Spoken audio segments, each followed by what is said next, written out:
Hi, welcome to the Real Estate Roundtable, where we discuss all topics real estate. I'm Nick Ahrens. Hey, and I'm Steve Crowley. I'm Darren Shepard. And I'm Jimmy Reed, and we're your hosts. I'm Steve Crowley. And and I'm Nick Ahrens. All right. Yep, both sales partners here on the Reed team. And we kind of wanted to get into a topic that sounds really boring on the surface, but is actually super interesting, and there's a huge amount that can go into it. Mortgage, lenders, really exciting stuff for a lot of people, right? No, not really. But actually, it can be really interesting, and there's a lot that does go into the whole idea of a mortgage, right? yeah, I mean, it's the biggest part of the total transaction is funding, getting it paid for. Yeah, Right. Exactly. Yeah. A lot of first-time home buyers are putting 5% down payment or 10% down payment. The bank is therefore putting up 95% of the payment or 90% of the payment. So they're actually buying a lot more of the home than the home buyer is. So they've got a lot going on, and that's why there's not only is it a big industry, but there's a lot that goes into getting a mortgage, qualifying for a mortgage, different rates, different programs, different all kinds of stuff, right? Yeah. I know that we were just having this conversation in our team the other day, and we were talking about how people are like, somebody was once telling one of our agents that they were like, gosh, I got to come up with 5% down, or 10% down. And it just, and they were like, that just doesn't seem fair. And we were just talking about, well, wait a minute. Like you just said, the lender who's putting up all the money is investing in 95% or 90%. They're all in. Yeah. You're investing 5% or 10%, which seems like a lot to you. But just take, for example, $1 million home. How much of that 5% or 10% you're investing, how much of that $1 million home are you leveraging? Are you getting the benefit of if it goes up in value? Exactly. The bank sees you hit the nail on the head there, Steve. That's such a good point, because the bank, they don't get to reap any of those rewards for $1 million home that goes up 5% every year and eventually is worth 1.3. They see zero of that $300,000. Yeah. The buyer sees all of it. Yeah. And if they put up 10%, 100,000, Yep. they just made $300,000 by putting up 100,000. Exactly. Yeah. And the bank made 5% a year or 6% a year or whatever their, the rate is that they were charging, and that's it. On 900,000. Yeah. Yeah. Yeah. 900,000 invested. Yeah. Yeah. They're not making a whole lot. Yeah. But that's why they compete for business, and you'll see all kinds of different interest rates and all kinds of different things.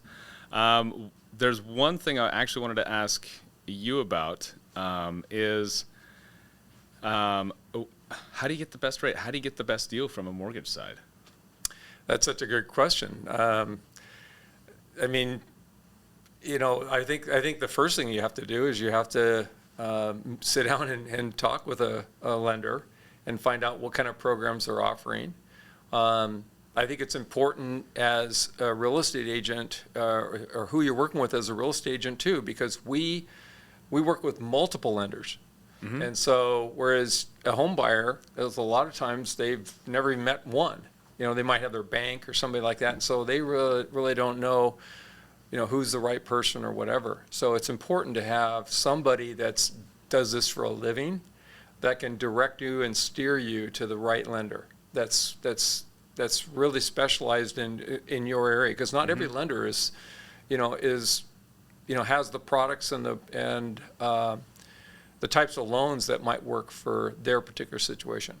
Yeah, absolutely. Is there also, so one thing I hear all the time is, well, Steve, I just want the best interest rate. Yeah. Therefore, it's the lowest payment. Therefore, it's the best deal out there. Yeah. Is that true 100% of the time? No, it's not. I mean, I had to have to come back and ask a question. Do you want a interest-only loan? Mm-hmm. Do you want an ARM, a 7-year ARM, a 10-year ARM? Do you, adjustable rate mortgage? Do You want a 40-year fixed rate? Do you want a 30-year fixed rate? I mean, what? You can go private money. You Yeah. can go hard money. Yeah. There's all kinds Yeah. of different options. Yeah, you might have a low FICO score that a really good lender could direct you on how to and counsel you on how to get that FICO score up, which drops your interest rate. Yeah. So that can affect your interest rate too. Yeah, we just had that situation actually with our lender partner. I helped a couple. They've got a wedding date planned. Really excited for them, but one of their FICO scores was at 680 going into it, and we just went, man, we're gonna get hammered on this interest rate. They went online. They looked at a couple other places. They said, oh, I can get a way better deal if I go over here. That we called them, and then once they found out the credit score, they went, nope, interest rate got just jacked way up.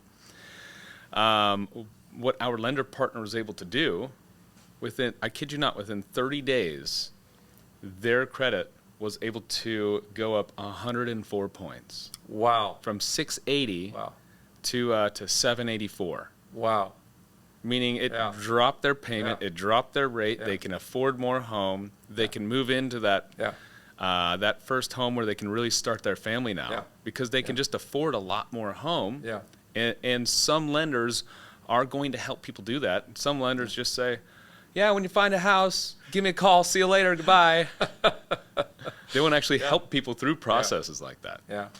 Yeah. Yeah. So in your experience, do some lenders help people get a better deal on the price and help negotiate compared to other lenders? Is there any sort of difference there? Oh, for sure. I mean, even especially when you have your own listing and you're an agent with a listing, you see all these offers come in, you Yeah. see how lenders respond, you see the different ones. And wouldn't you agree that probably if you have 10 offers on a home, you might have 2 lenders that actually call you and tell you about their buyer and what their qualifications are and just about them as a lender, so you can know that their qualifications also are in line with what you're hoping for in order to be able to. Because, I mean, what's the most important part of the transaction for the seller? Yeah, they want to make sure they get their money at the end of the day. Exactly. That's it. Yeah, and Right? hopefully on time. Yeah, hopefully on time. Exactly. Because their move-out date is important too, because they're moving from the home they're selling to the home they're buying. Yep. And so it's critical. And by far and away, the biggest reason for delays in closing a transaction is the lender. Yeah. So I want to come back to a point you just noted. If you were the listing agent and you got 10 offers on the table, 2 lenders called you, what's your automatic reaction to those 2 offers? Well, they go right to the top. I mean, they go right to the top of the list because those are, and I'm presenting this to the seller. So I'm letting them know that, look, you've got, especially if the lender is able to communicate in such a way that, that it gives credibility to their buyer that this person really is going to be able to, close the loan and they might be a lower down payment than somebody else that's got a higher down payment, but you can't even get in touch with the lender. Yeah, exactly. So when we're, one of the examples I like to give people is when I'm representing a seller and let's say 2 offers come in. One of them, the lender called, they've done their due diligence, they have a fantastic track record, they proactively reached out. Yeah. Those are all indications to me that not only is this basically a briefcase full of cash, I also vetted them and asked them some very targeted questions. Yeah. They got the thumbs up from me during that call. The other lender, in this offer's $10,000 higher. The other lender, I'm having to hunt down. I've left a voicemail and an email, have not heard back. So Steve, we've got this mystery box over here. Yep. For $10,000 more, and we've got basically a briefcase full of cash over here. Yeah. What do you want to do? Yeah, and that's a great question, and it shows you the power of a good lender. Yeah. I mean, you probably have this situation too, where I've had a lender where we were in the middle of the escrow. the buyer had already removed all of their contingencies for their inspections, so we were just waiting on the lender. And come to find out, the lender has a copy of the contract and everything. The lender didn't even know that there was an HOA involved. Had no idea. Had no idea that there was an HOA involved.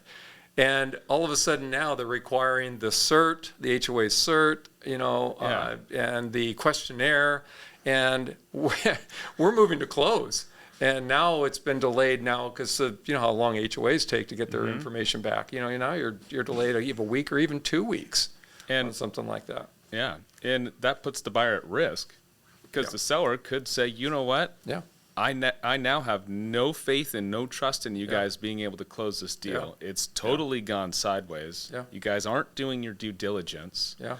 You're not ahead of it. You're not proactive. Yeah. You're not on the ball. Yeah. Steve, as a seller, I would say, hey, this worries me. Are those other offers still on the table? Right? Sorry, we got distracted here. What are you telling us? You keep stepping out of the scene. I do. Steve keeps stepping out, so stay close to the mic, Steve. Okay. There we go. Thank you. That part out. Yeah, you can keep it. It's a live show. We're all good. Oh, we even have the peanut gallery over here, Jerry. What's up, Jerry? Peanuts. Yeah. Can I have a question? Yeah, ask it after the show's over, please. Where's the bathroom? It's a 4-bedroom house with 3 baths, so just find it. You'll find it. Yeah, you'll find it. Yeah. But yeah, all those things are going to absolutely just terrify a seller. You're going to go, oh my gosh, we got this far. We're 3 weeks into the process. We're 10 days away from closing. And now, like, Steve, are they going to close? What's the deal? I'm all worried. I'm stressed. Because let's face it, is moving stressful? Yeah. Selling a house stressful? Absolutely, Yeah. right? So Yeah. so it just puts the seller in a situation they really don't want to be in. Yeah. Right. Yeah. I mean, you're absolutely right. And not just the seller, but the buyer also is making arrangements for moving also. And, because, or making arrangements for their move. And, it adds stress to a situation that should never have had the stress in the first place. Yeah. So, and that's why it's important too, as us as agents, to always be making every effort we can to make sure that these lenders do have all the information and so on. But it's amazing when you've got a lender that's on top of it and you can Yeah. trust them and you've done business with them in the past especially, and you know how they are. Yeah. There's a lot of lenders out there online. I can give them a call right now. Yeah. And within a 10-minute phone call, they will say, yeah, what's your email? I'll send you that pre-approval. Go start shopping for a home. I can already see you're getting stressed out just from me telling you this. What's going through your head with that? So full transparency, a lot of times online banks and this type of lender has the best rates because there's just no overhead. There's no customer service there. Yeah. But why? Yeah. But why are you getting all tense and nervous about Nick, the buyer here, saying, hey, yeah, I just got off the phone with these guys 5 minutes ago. Yeah. They misspelled my name on the approval, but they shot me an approval, so we can go shop now, right? Are we good? Oh my gosh. Yeah. You're sitting here going, where do I start? That's like an online, wedding pastor. Did we really get married? Yeah. It comes down to the same thing at the end of the day, right? When the agent on the other side calls the lender and they're going to say, oh, I have no documents. I have no employment verification. I have no idea what they actually make, but they told me everything's good. Yeah. They told me Yeah. they had a FICO score of 7,000, and I believed them. Yeah. Okay, well, Yeah. yeah. So I'm going to give you a story about where exactly that went wrong once. Another couple, they're engaged. I helped them buy a property. They were looking to buy their second property. The husband's name's Jason. Mm-hmm. And so Jason goes, Nick, just went to an open house. I love this place. It's the nicest backyard I've ever seen. Listing prices at 1.1. I know it's going to likely go around 1.2, 1.25 because they listed it super low. this is our dream house. We're getting married in July. We want to move in here, get a couple things done, go get married, come back and have all those things done. Like, this is it. This is literally our dream house. So I said, you guys sure you don't want a second opinion in mortgage to see if we can get you a better deal or better rate? They said, nope. We know this guy. We used him for our last deal. We went to him because we walked into our bank and they said they had a mortgage department. We banked with them for 15 years. Anyways, we got the deal. I got him the house. We tied a cash offer and we still got him the property. And within 15 minutes of me sending the purchase contract to the lender, he called me and said, Nick, we got a problem. Uh-oh. I can't do this deal. I went, oh my gosh. I said, what do you mean? Is it close? Can we adjust a little bit? He goes, oh no. But I'm going to refer you to another lender. And he actually called the other listing agent to get that guy's lender to put me in contact with him. I went, okay, this is really fishy to start with, but I'm just going to kind of play along. Called that other lender, very reputable guy, very nice guy. He's actually local here in town. And he goes, yeah, Nick, there's nothing we can do here. There's just no way they can qualify for even close to 125. Reason being is going into negotiations, the original lender that they banked with actually told me he had income statements, actually told me he had verification of employment, and actually told me he had their tax returns to justify their previous income over the last 2 years. Okay, sounds legit. Turns out he didn't have any of it. Wow. Nothing. Wow. So by the time he got it all, within 15 minutes of me getting the deal done for these guys, we had to cancel. We had to cancel, readjust, go get approved with somebody else, find them a different house, but we had to get something in the 800, I think we landed on 860 was the final sales price of this property. Wow. I mean, there's almost a $400,000 difference between what they actually could buy versus what this particular guy told them they were qualified for. Yeah. They're getting married. They just lost their dream home because the mortgage advisor didn't advise them properly, didn't do his due diligence. Yeah. And it's just it's heartbreaking to see these kinds of things. Yeah. And for everybody watching or listening, it's so critically important to just take the right steps. Yeah. Let's be honest. Who wants to go through tax returns and send those over? It sucks. Yeah. It does. Yeah. I've done it. You've done it. It sucks. But totally worth it in the end. Yeah. Because I don't want anybody ever again to have that same experience. Well, think about it. It's probably the biggest purchase you're ever going to make in your life. You know? Yeah. And it's going to have the biggest financial impact on anything you're ever going to do in your life. So it only makes sense to take the time and make the effort and do it right. Yeah. You know? Yeah, exactly. Yeah.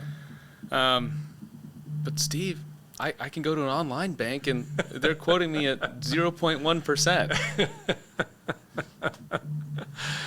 Yeah, well, the thing is about that is, I mean, by far and away, just thinking back on my career and thinking back on all of my my clients and so on, a local lender is someone that stays with them throughout the process, even long after they purchase the home. Because like you were talking about, then they go into their second home, their third home or whatever, and you've got a lender that knows these people, knows them. They're not just counseling them on the purchase of a home.